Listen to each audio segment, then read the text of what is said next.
গোলাপগঞ্জৰ টাইবান্ধত ভয়ংকৰ দুৰ্ঘটনা ই-ৰিক্সা আৰু বাইকৰ মাজত মুখামুখি সংঘৰ্ষ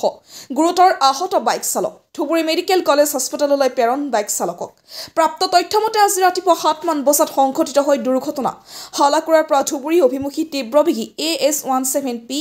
8534 NS বাইকখনে বিপৰীত দিশৰ পৰা অহা ই-ৰিক্সা এখনক খুন্দা মাৰে যাৰ ফলত বাইক চালকজন গুৰুতৰভাৱে আহত হয় তদন্তকৈ স্থানীয় ৰাইজে বাইক চালকজনক উদ্ধাৰ কৰি ধুবুৰী মেডিকেল কলেজ হাস্পতাললৈ প্ৰেৰণ কৰে উল্লেখ্য আছে বাইক চালক আৰু ই-ৰিক্সা চালকৰ পৰিচয় উদ্ধাৰ কৰিব পৰা নাই গোলাপগঞ্জৰ পৰা তপনৰা report north east frontier news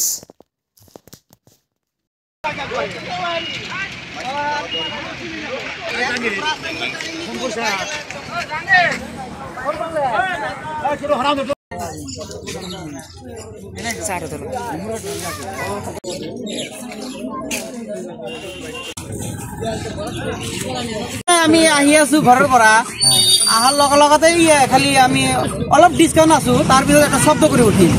শব্দ কৰি ওঠাৰ পিছত আমি চালো টোটো এটা ৰাস্তাৰ মাজত আছে পৰি কেনে ভাঙি কেনে আৰু বাইকটো ভাঙি আছে